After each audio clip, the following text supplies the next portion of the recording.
घना जंगल था। ऊंचे ऊंचे पेड़, ठंडी हवा और चिड़ियों की मधुर आवाज। इसी जंगल में एक बड़ा और बहुत भूखा दानव रहता था।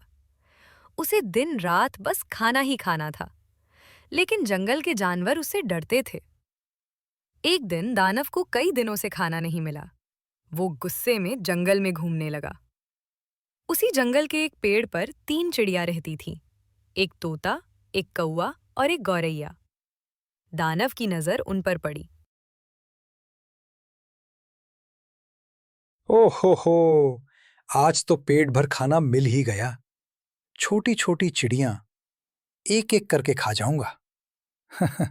तुम लोग उड़ क्यों नहीं जाती? डर लग रहा है ना? अगर अभी नीचे नहीं आई तो मैं पूरा पेड़ ही तोड़ दूंगा। लेकिन तुम लोग इतने शांत क्यों हो? कुछ तो चाल है।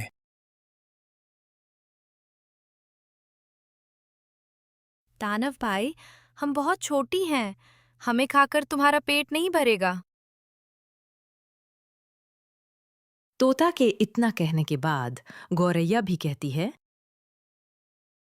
अगर हमें छोड़ दोगे तो हम तुम्हें रोज खाने का इंतजाम कर देंगे।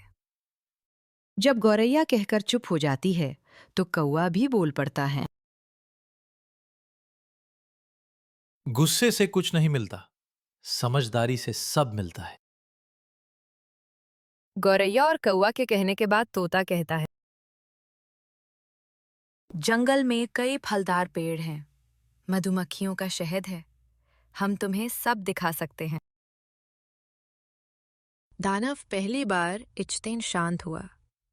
उसने कभी किसी की बात नहीं सुनी थी। उसे लगा, शायद ये चिड़ियां सच कह रही हैं। अगर तुम झूठ बोल रही हो तो मैं तुम्हें नहीं छोड़ूंगा। ठीक है, आज तुम्हें छोड़ देता हूं। चलो, मुझे खाना दिखाओ। चिड़िया उड़कर आगे आगे चढ़ीं और दानव उनके पीछे पीछे। उन्होंने उसे फलों से भरा पेड़, शहद से भरा छत्ता और नदी के पास जंगली कंद दिखाए। दानव ने खूब पेट भरकर खाया।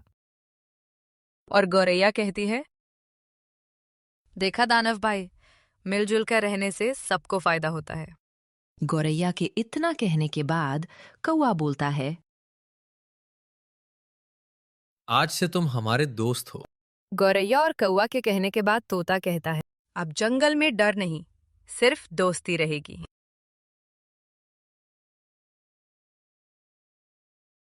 इन तीनों के कहने के बाद दानव शर्मिंदा होकर बोलता है, मैं बहुत गलत था। आज तुम लोगों ने मुझे इंसानियत सिखा दी।